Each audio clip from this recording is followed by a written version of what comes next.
Hari ini kita berbicara tentang menghadapi proses hidup dengan sukacita. Kalau kita bicara tentang proses hidup, tentu bicara tentang proses tidak mudah.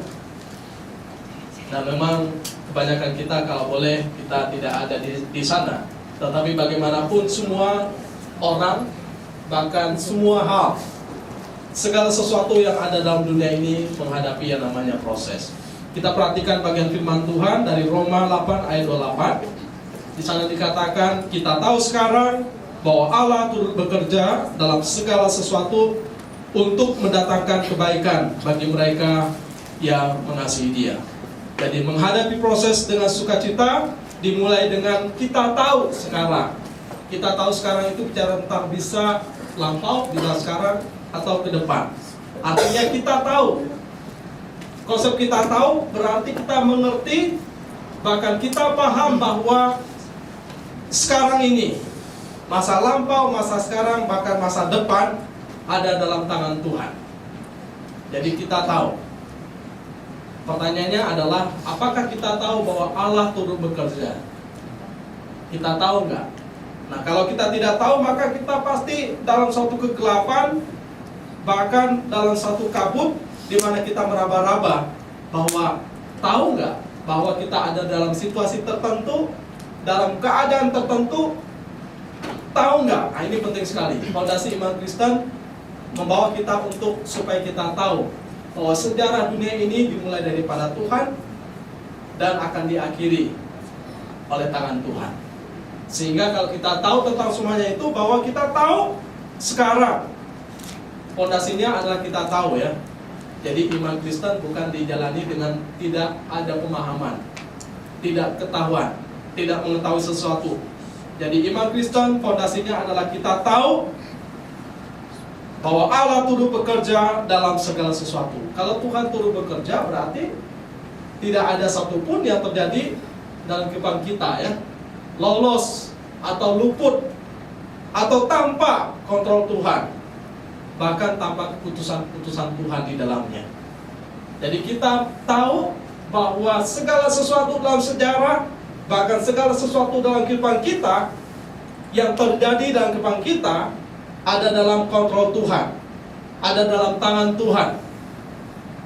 Jadi semua keputusan-keputusan yang terjadi dalam kehidupan kita itu tidak serta-merta.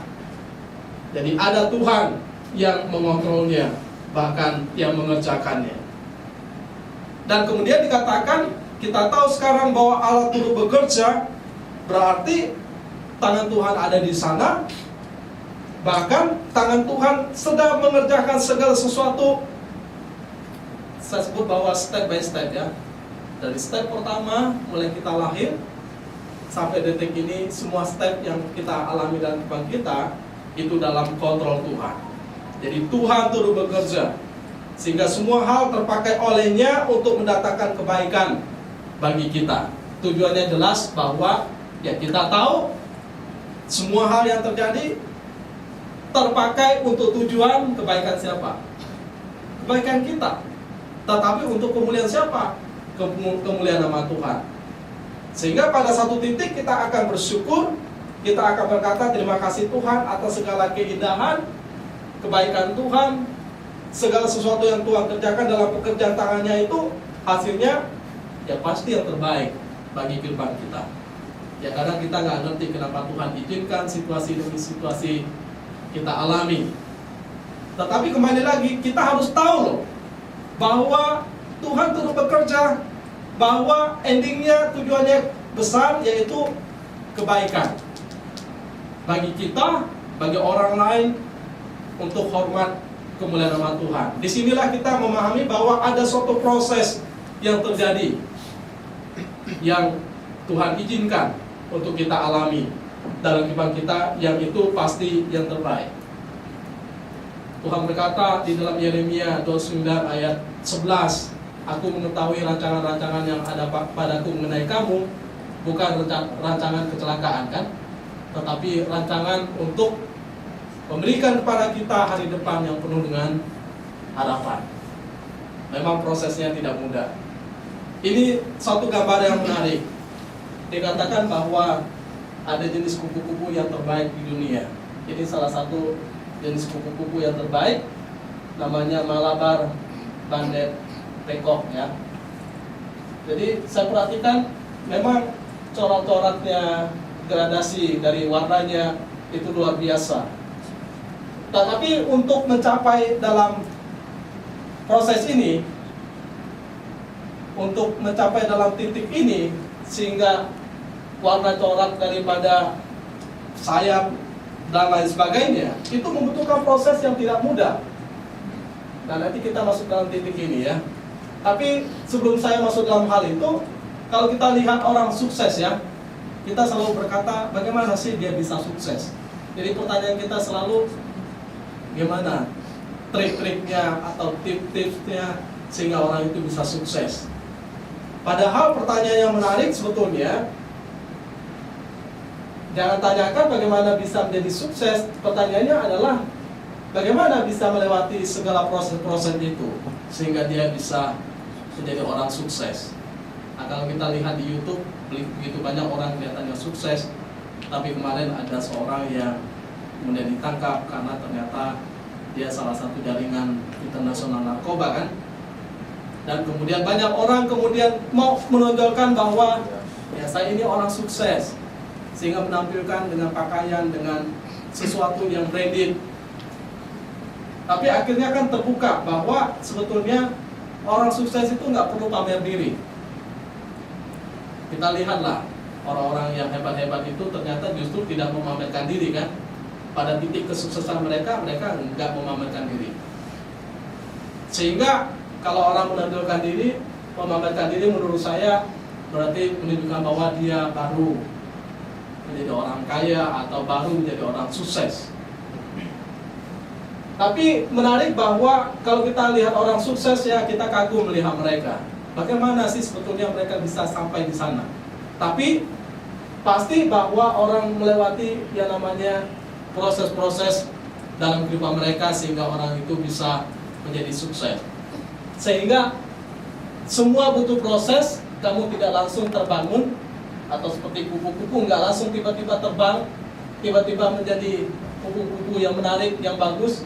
Tapi dia membutuhkan suatu pertumbuhan, titik demi titik, proses demi proses untuk mencapai sesuatu kesempurnaan, bahkan kesuksesan menjadi pribadi yang bisa terbang.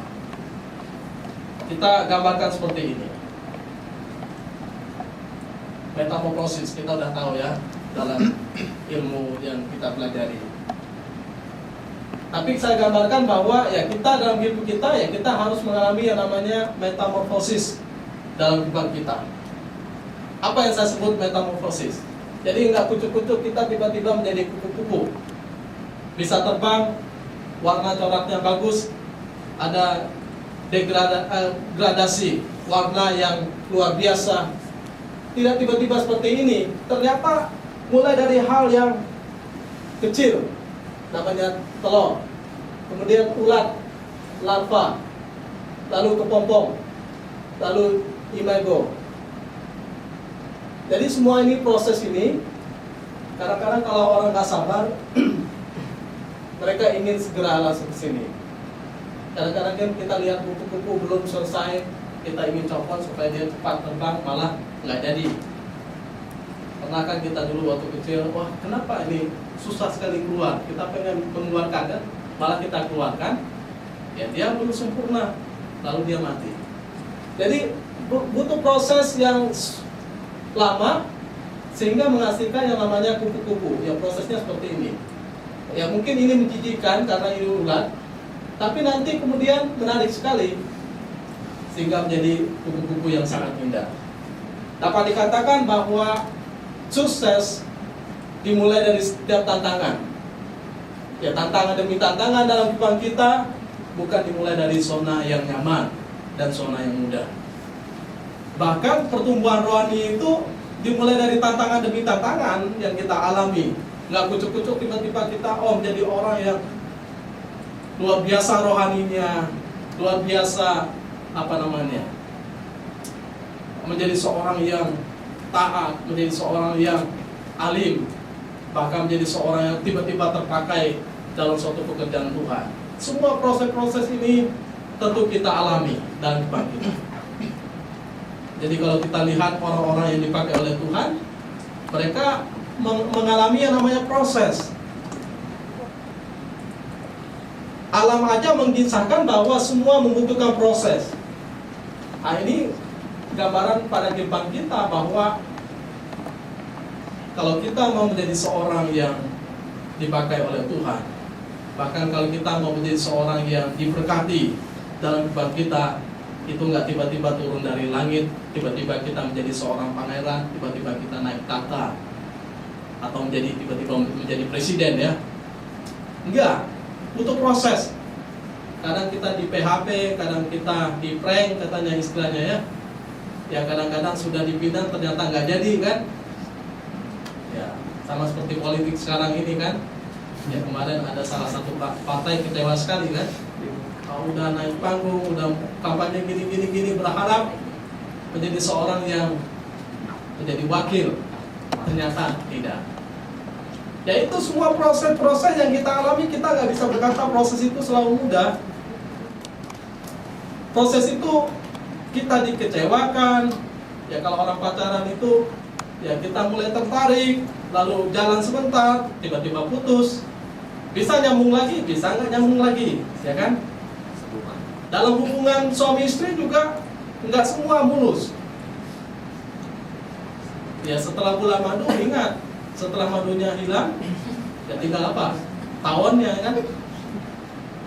Ya awal-awal ya, wah madu kan? Lama-lama tawonnya yang terbang, sangit. Ya syukur-syukur nggak saling mengingat satu sama lain. Tapi yang pasti itu semua proses ya. Proses menemukan satu titik sampai kita ngerti, oh ternyata ini kehidupan. Oh ternyata ini jalannya. Jadi nggak semudah yang kita bayangkan. Tapi ingat, meskipun itu nggak mudah, Allah turut bekerja. Meskipun kita nggak ngerti Tuhan ada di mana, tapi Tuhan berkata pada kita, Tuhan turut bekerja. Sehingga Alkitab juga berkata di dalam Ibrani 13 ayat 5 bahwa Allah itu tidak pernah membiarkan dan meninggalkan kita. Bahkan sedetik pun Dia tidak pernah meninggalkan kehidupan kita. Maka ya nikmatilah dan bersyukurlah atas semua proses dalam kehidupan kita. Kalau putus cinta jangan larut, jangan terlalu sedih, jangan sampai mau bunuh diri ya. Nah, memang tahulah kita kalau orang putus cinta itu rasanya tersobek-sobek hatinya rasanya. Tapi ya itu maksud Tuhan, mungkin Tuhan izinkan, memang dia bukan orang yang tepat. Atau ada orang yang lebih baik lagi. Dia mungkin tepat dengan yang lain. Kita tepat dengan yang lainnya. Nah, semua kenangan itu indah yang Tuhan izinkan, tetapi Tuhan mengukir lebih indah lagi untuk sesuatu yang luar biasa. Demi kebaikan, tujuannya jelas loh, untuk kebaikan kehidupan kita. Ya sehingga kalau kita ada dalam titik ini, itu bukan kesalahan daripada situasi, bukan sebetulnya kesalahan dari orang lain, maka jangan cepat menyalahkan orang lain, atau bukan kesalahan daripada Tuhan, dan bukan juga kesalahan total dari kita ya. Mungkin memang dalam suatu peristiwa Tuhan membawa kita ke sana untuk kita belajar sampai mendatangkan kebaikan bagi kehidupan kita. Sama seperti kita berusaha, kita bekerja, kita berbisnis, nggak kucuk-kucuk tiba-tiba kita dapat hasil yang luar biasa, atau kita bermain media sosial, ya tidak tiba-tiba langsung viral. Ya, saya lihat teman-teman berusaha ya, yang kawan dengan saya juga berusaha untuk membuat media sosial di kantor joget-joget, ya kan? Dimana berusaha memposting tentang dirinya, ada sesuatu nilai positif, tapi sisi lain, ya jangan berkecil hati juga kalau kita nggak tiba-tiba banyak followernya atau tiba-tiba viral. Semua membutuhkan proses. Kalau Tuhan izinkan pasti ada waktunya. Jadi hari ini mungkin hidup kita sulit, penuh dengan perjuangan, tetapi yakinlah bahwa suatu hari nanti akan ada keindahan dan kita bisa terbang. Tentu seperti rancangan Tuhan bagi kehidupan kita. Ingat, Allah turut bekerja di dalam segala sesuatu untuk mendatangkan bagi kehidupan kita. Jadi tidak ada sesuatu yang salah. Maka saya sebut bahwa kita akan bertumbuh ketika kita melewati masa-masa sulit, bahkan berbagai tantangan, proses yang kita alami dalam jiwa kita. Maka ketika kita mengalami yang namanya proses, ini nggak gampang ya. Kita maunya gini, langsung sukses. Atau tiba-tiba secara rohani, wah ini berkat Tuhan limpah, ya. Tidak, semuanya memulai dari sesuatu yang namanya proses. Baru proses demi proses ada progres, lalu mungkin ada sukses, ada hasil, dan ini semua dalam yang namanya berkat Tuhan. Lalu waktu kita diproses, ini pasti sulit, tantangan, air mata, perjuangan yang tidak mudah. Bahkan doa mungkin nggak terhitung banyaknya kita doakan pada Tuhan. Mulai dari doa yang memang secara berdiri, duduk, ya kan, ada yang kemudian ya begitu sungguh-sungguh berlutut di hadapan Tuhan. Yang pasti bahwa semua penuh dengan perjuangan. Tapi waktu kita mengalami yang namanya proses, banyak orang berkata, termasuk orang-orang yang hebat, jangan cepat protes. Kita harus melewati yang namanya proses yang sulit itu. Kalau kita bisa melewatinya, ya maka kita akan mengalami kemajuan demi kemajuan. Maka kalau ada tantangan dalam pekerjaan, dalam pelayanan, memang godaannya adalah kita pengen cepat menyerah ya. Tapi jangan cepat menyerah. Kita terus maju. Kita terus lakukan sedikit demi sedikit yang kita tahu, yang kita bisa, sampai kita memang menerobos pada satu titik seperti yang kita harapkan, atau seperti yang Tuhan rancangkan bagi kehidupan kita. Maka jangan cepat protes, menyalahkan Tuhan, marah kepada Tuhan, atau mundur dari hadapan Tuhan. Coba bersikap lebih dewasa. Ya, kalau orang belum dewasa, belum apa-apa sudah mundur, belum apa-apa sudah protes. Nah, tapi kalau orang sudah mulai dewasa, mereka akan coba memahami, belajar, dan menghadapi. Kemudian jangan cari jalan pintas. Memang jalan pintas itu mudah ya. Sama seperti bangsa Israel misalnya, ketika mereka keluar dari Mesir, oh jalan pintasnya ada, tiba-tiba mereka bisa ke Kanaan.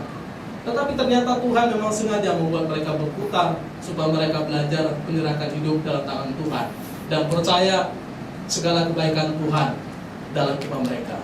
Tuhan bisa nggak membuat jalan mudah? Bisa. Terlalu amat bisa. Tuhan bisa nggak tiba-tiba memberkati kita dengan kesembuhan, dengan keberhasilan, dengan jabatan? Bisa saja. Banyak cara Tuhan. Ada 1001 cara. Bahkan mungkin triliunan cara Tuhan bagi kehidupan kita yang tak terhitung banyaknya. Sehingga kita jangan cari jalan pintas. Hidup kita juga jangan seperti orang yang hidup yang besar pasak daripada tiangnya ya. Artinya kita nggak mengukur diri kita, kemampuan kita. Lalu kita kemudian cara jalan pintasnya adalah berusaha memaksakan diri dengan tampil. Sebetulnya tampilan itu bukan kita. Mau tampil maksimal, mau tampil luar biasa di hadapan orang lain.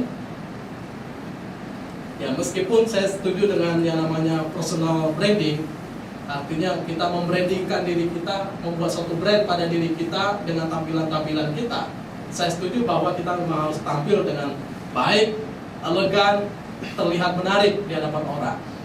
Tetapi tampilan yang berlebihan, yang tidak sesuai dengan kemampuan kita pun, itu bahaya. Saya ketemu dengan beberapa orang yang tampilannya luar biasa, tetapi ketika kita ketemu, bahkan ketemu secara pribadi, ternyata apa yang ditampilkan itu lain daripada kenyataan. Ya kasihan sekali kan. Sehingga menurut saya jangan sampai misalnya kita beli barang yang branded, padahal kita nggak mampu kan. Ya sesuai dengan ukuran saja kita membeli sesuatu. Misalnya jangan pakai mesin kartu kredit kalau kita nggak bisa membayar cicilannya atau membayar daripada apa yang kita gunakan itu. Karena suatu hari teman saya berkata pada saya, "Pak, hari ini saya lega sekali." Kenapa? Karena sekarang dia tidak memakai kartu kredit, dan betul-betul setelah lunas dia gunting kartu kreditnya. Dia berkata, gara-gara ini saya betul-betul rasa tersiksa. Setiap kali gajian saya harus bayar, dan memang habis. Kadang-kadang orang nggak mengukur ya. Jadi gesek sih gampang saja. Ya sama seperti kita menggesek kartu ATM kita kan gampang ya. Wah, datang ke supermarket, beli ini. Nah, ibu-ibu lebih handal lagi kalau beli kan. Rencananya beli satu, ternyata pulangnya bisa 20-30. Nawarnya luar biasa. Oh, di sini perbandingan cuma Rp500, pergi lagi ke sana, dibanding lagi, akhirnya belinya di sini. Kelilingnya apa luar biasa ya, keliling sini. Ternyata kadang-kadang beli. Ya kalau beli sih kita bersyukur ya. Kadang-kadang bisa nggak beli loh. Nah, itu hebatnya ibu-ibu biasanya. Tapi yang pasti bahwa tidak ada jalan pintas dalam kehidupan kita. Apalagi misalnya sekarang ini ternyata persoalan bukan hanya di dunia luar sana, tapi juga di dalam gereja. Jalan pintasnya adalah ketika menghadapi yang namanya kesulitan, bisa minjam, bisa ngutang, bahkan pinjaman sekarang online ya. Banyak loh yang terjebak dengan pinjaman online. Dan kami awal-awal pandemi pernah istri saya dihubungi oleh seseorang yang kita kenal. Dia terhutang di pinjaman online. Ya saya berkata pada istri, kalau kita ikut membayar sih nggak mungkin. Kalau kita dipinjam pun nggak mungkin. Karena sistem saya adalah tidak pernah meminjamkan uang kepada orang. Jangan sampai nanti kita minjam kita susah nagih kan. Banyak kejadian kita nagih malah kita yang dibacok sama orang yang meminjam pada kita. Dan itu banyak di televisi kalau kita perhatikan. Atau kita sakit hati sendiri, atau dia kemudian jadi nggak ketemu dengan kita gara-gara pinjaman ini kan. Katanya hutang itu adalah alat ampuh untuk memutuskan hubungan silaturahmi satu sama lain. Jadi nggak enakan, yang minjam nggak enak, yang dipinjam juga nggak enak. Akhirnya kalau ketemu ya berusaha menghindar kan, kalau tahu siapa orang itu. Yang pasti bahwa pinjaman online bukan hanya terjadi di luar sana, mungkin saja di dalam gereja. Salah satu orang pendeta berkata bahwa ada seorang jemaat yang biasanya sukanya minjam, bahkan terhutang pada pinjaman online. Pinjaman online itu sadis loh. Itu data-data kita bisa disebar kemana-mana, mempermalukan kita, lain sebagainya. Dan kemudian itu kan lipat-lipat terus ya, lebih-lebih kadang daripada rentenir. Meskipun rentenir juga luar biasa mengambil untungnya. Tapi ini lebih sadis lagi. Dengan kata lain bahwa jangan coba-coba kita mengambil yang namanya jalan pintas. Kalau kita sedang diproses, mungkin ada maksud Tuhan di dalamnya. Dan juga jangan pernah cengeng, mengeluh, dan merasa paling menderita, merasa paling susah. Siapa yang paling susah di sini? Ya pasti kita merasa susah semua kan. Tapi betul dalam ukuran susah siapa? Ya kita nggak tahu. Ya kadang-kadang kita ketemu dengan orang cerita sana sini merasa susah.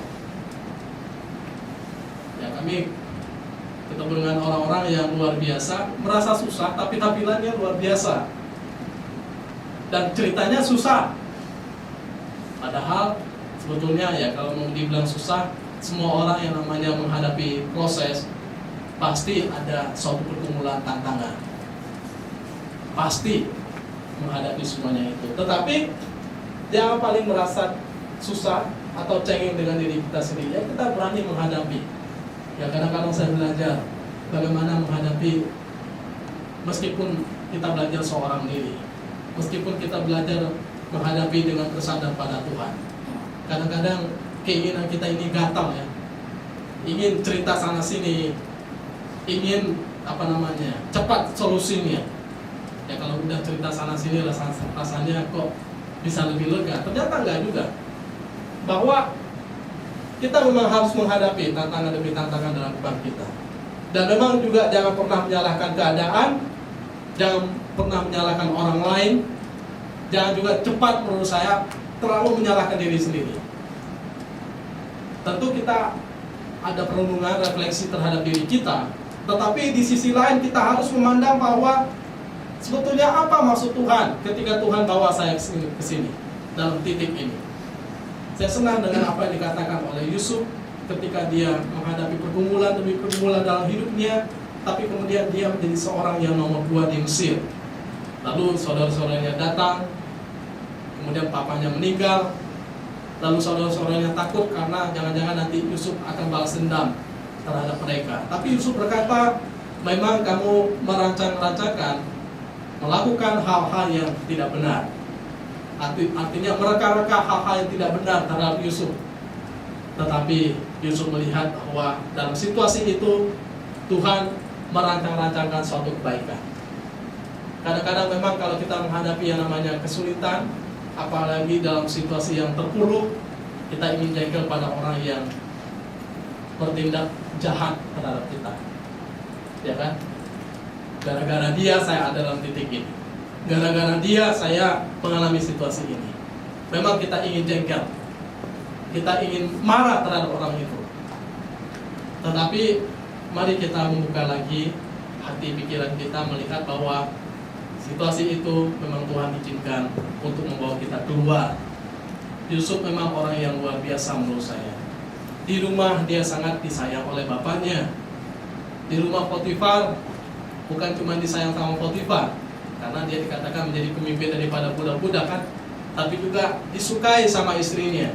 Meskipun sukanya adalah suka yang lebih kepada hawa nafsu. Lalu kemudian di Mesir sama Firaun, dihargai, disukai sehingga dia menjadi orang nomor 2. Tapi proses pada titik sehingga mencapai titik itu nggak mudah. Kadang-kadang saya berpikir, kenapa ya Tuhan mengizinkan situasi seperti itu? Kok kayak menjerumuskan, seperti istilah orang mendorong kita ke dalam situasi yang kita nggak mau. Tapi itulah cara Tuhan yang kadang-kadang Tuhan izinkan untuk kita alami dalam kehidupan kita. Maka jangan cepat mengeluh, jangan cepat menyalahkan orang lain, bahkan jangan cepat menyerah. Bersandarlah pada Tuhan atas segala situasi dalam kehidupan kita. Karena ini istilah yang bagus ya, bahwa kita tidak akan bertumbuh ketika segala sesuatu itu mudah. Tetapi kita akan bertumbuh ketika kita menghadapi yang namanya tantangan demi tantangan dalam kehidupan kita. Ya kalau semua mudah, enak ya. Seperti di jalan tol ya, tinggal kita bayar, lolos, bayar, nggak ada macet dan sebagainya. Ya meskipun sekarang jalan tol juga mengalami kemacetan, tapi yang pasti bahwa kita ingin semuanya cepat, serba cepat. Kita mengakui bahwa segala keputusan dan rancangan Tuhan bagi dalam hidup kita itu tidak pernah salah.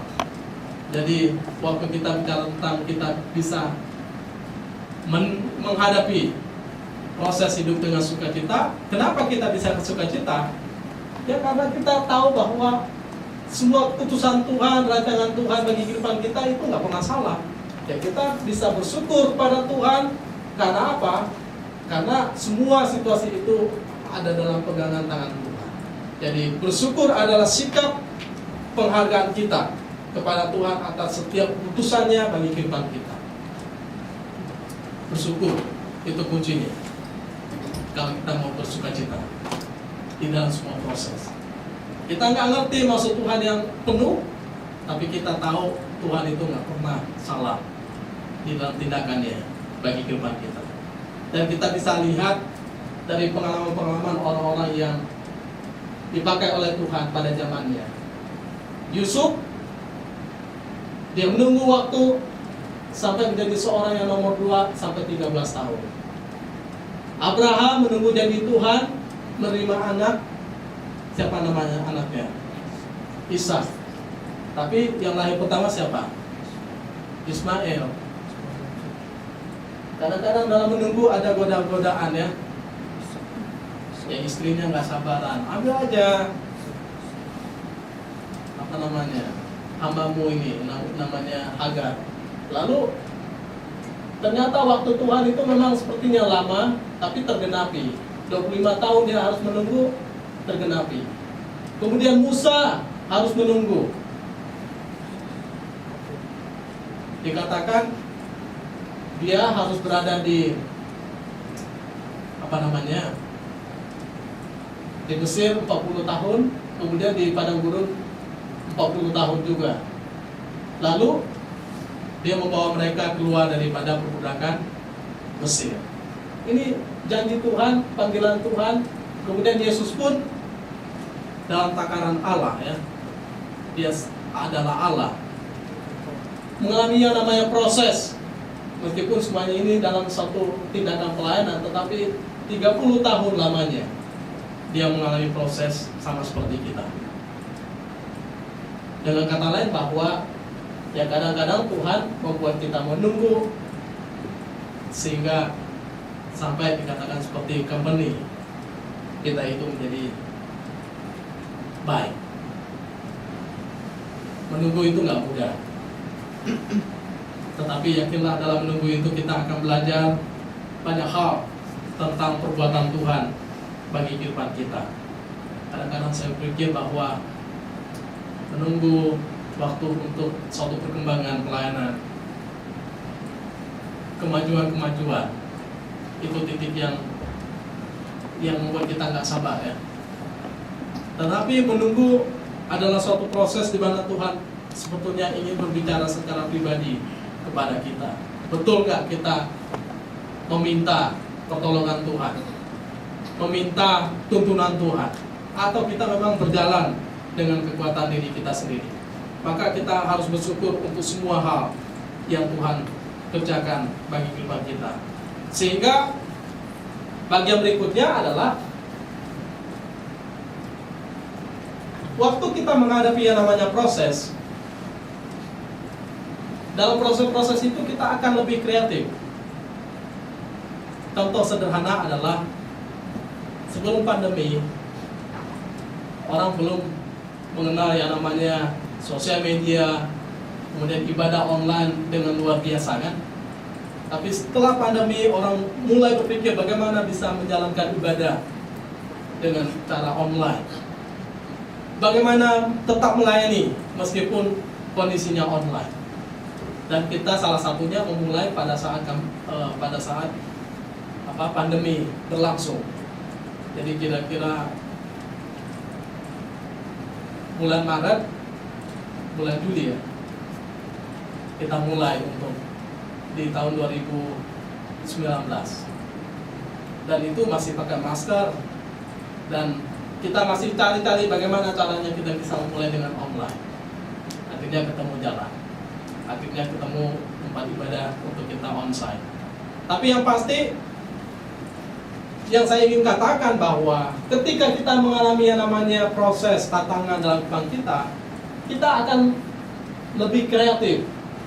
Talenta kita itu seakan-akan kita peras dan keluar segala potensi yang ada pada kita. Ini nanti saya akan jelaskan. Yang pasti bahwa kita akan tahu cara-cara dan jalan-jalan yang baru. Bahkan kita akan lebih lincah, menguasai, lebih handal. Tidak bergantung dengan satu hal.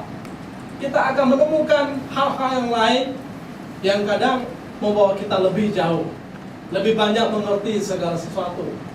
Kalau saya sebut bahwa ya kita akan terbang sama seperti Raja Wali, nggak takut lagi dengan tantangan. Angin nggak masalah, topan nggak masalah, dia malah terbang tinggi. Jadi kita mempunyai banyak bekal, bakat dan berkat, bahkan untuk dibagikan kepada orang lain ketika kita menghadapi yang namanya proses. Gimana kita mau kisah kepada orang lain kalau kita nggak menghadapi semuanya itu? Sehingga ini menarik.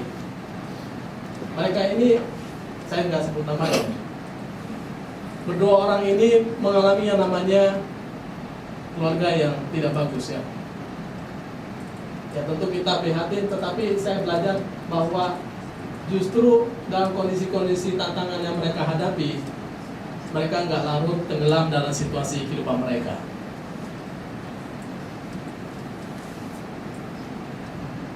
harapan bisa hancur. Ya saya tentu tidak berdoa, tidak berharap keluarga bisa berantakan. Segala hal yang kita harapkan bisa menjadi sepertinya serpihan yang berantakan. Tetapi menarik bahwa mereka tidak putus asa, mereka berusaha untuk survive, tetap berjalan, meskipun penuh dengan tantangan. Ya, jadi kalau saya lihat, dia usaha daging sapi buat premium, kemudian ada love care, ya, kemudian ada usaha-usaha yang bisa dikembangkan. Selama ini mungkin dia bergantung pada suaminya, tetapi ternyata dengan kondisi itu mereka bisa berjalan, mereka bisa kuat, mereka bisa menemukan talenta-talenta yang mereka miliki.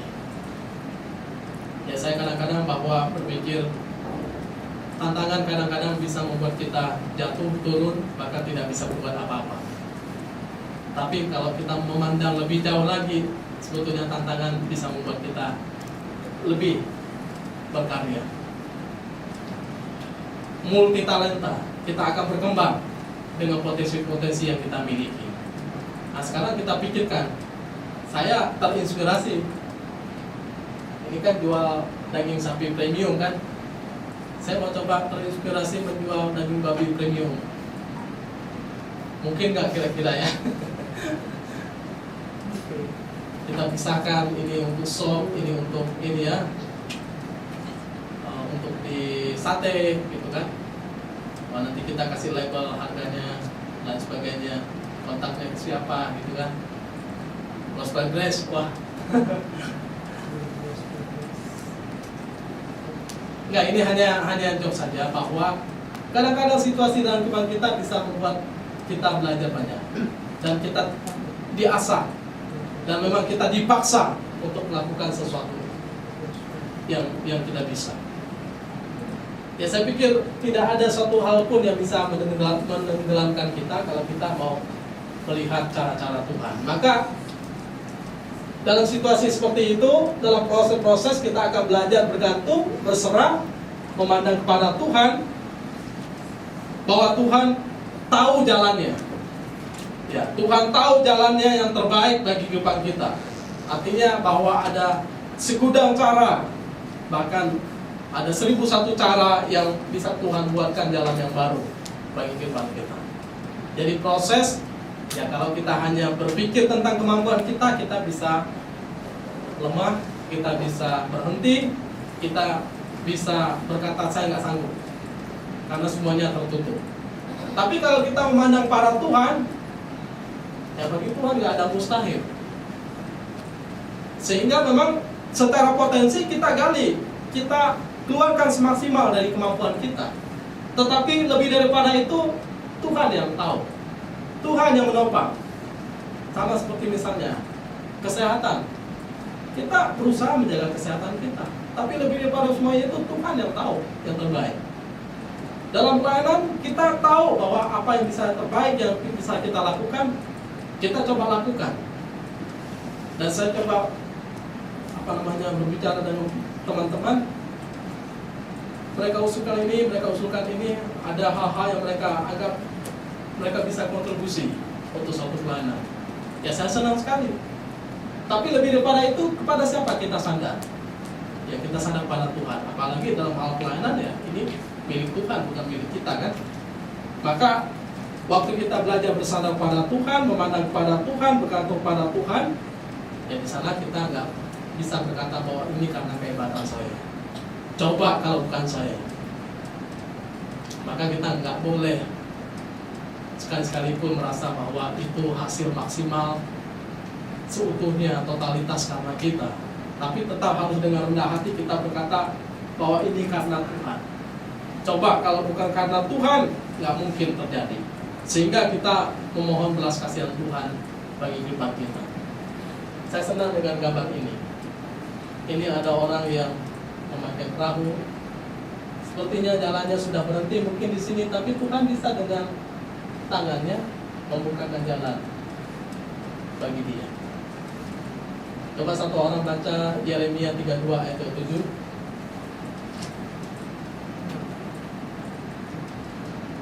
Yeremia 32 ayat 27.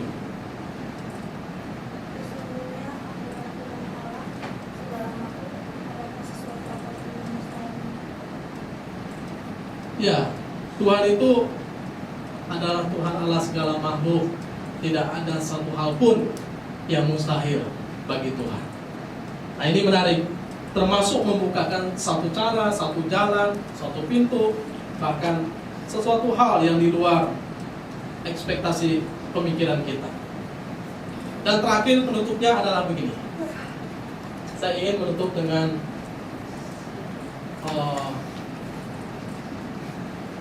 ilustrasi seperti ini. Kalau kita lihat benda-benda ini ya, cincin, bagus, bagus. Kemudian mutiara menjadi menarik, bagus. Ini sesuatu yang indah sekali. Bahkan mobil, ini menarik dan bagus sekali. Tapi kan ini kisah endingnya kan? Ini kisah endingnya. Kita tahu, oh ini cincin ya, udah jadi cincin. Oh ini mutiara, udah jadi mutiara. Oh ini udah jadi mobil. Jangan lihat mereknya ya. Tapi tahu nggak, semua ini membutuhkan proses. Ini butuh diambil dulu dari dalam sana, ya kan? Menggali batu, lain sebagainya. Mungkin ada orang yang harus berkorban, terpisah dengan keluarga, mati, lain sebagainya, tertimbun ya. Tapi setelah ini dia angkat, dia belum langsung butuh seperti ini. Dia butuh dileburkan dalam sebuah api yang panas, yang luar biasa, ditempa, dikikis, lain sebagainya, dibentuk sampai menjadi seperti ini. Lalu mutiara ini kan terang kan, masuk pasir ke dalam daging terang itu, kemudian mengalami yang namanya keperihan luar biasa sehingga menjadi seperti menggumpal. Apa istilahnya? Yang pasti bahwa lama-kelamaan dalam waktu yang lama sekali jadilah mutiara. Jadi ada satu pengorbanan yang harus dialami yang namanya kerang ini sehingga ada mutiara di dalamnya. Sama seperti mobil. Waktu keluar di showroom kan bagus ya. Tapi coba kita pergi ke pabriknya, berapa banyak besi yang masuk. Coba kita di samping pabriknya, suara-suara yang luar biasa dan sebagainya ya, yang bising daripada suara untuk membentuk ini. Tapi yang kita tahu pas keluar itu udah jadi mobil, ya kan? Tapi tahu nggak waktu itu masuk bukan langsung jadi mobil seperti ini. Dari berbagai bahan yang tidak terbentuk, tapi waktu sudah keluar jadilah mobil yang sangat indah. Ini yang saya mau gambarkan pada kehidupan kita, bahwa kalau kita ingin terlihat indah, berharga, bernilai, bahkan bernilai tinggi, izinkan Tuhan memproses hidup kita, ya kan? Dan terimalah proses itu dengan sukacita, bahwa proses itu memang tujuannya untuk mendatangkan kebaikan bagi kehidupan kita. Kalau kita bisa melihat itu tujuannya untuk kebaikan, kita bersyukur, kita akan bersukacita. Tapi kalau kita nggak melihat bahwa itu tujuannya kebaikan, pasti kita akan menggerutu, marah, kecewa, bahkan penuh dengan kepahitan. Saya belajar, ketika orang menyakiti hati saya, memang nggak mudah, kita ingin balas. Tapi saya belajar, oh itu maksudnya kebaikan bagi saya. Ketika saya menghadapi kesulitan, memang kadang-kadang ingin menyerah, patah semangat, ingin menggerutu pada Tuhan. Tapi sekali lagi juga saya belajar, oh ini maksudnya kebaikan. Kebaikan yang besar dalam suatu rancangan Tuhan yang besar, yang kita tahu rancangan Tuhan yang terindah bagi kehidupan kita. Mari kita berdoa.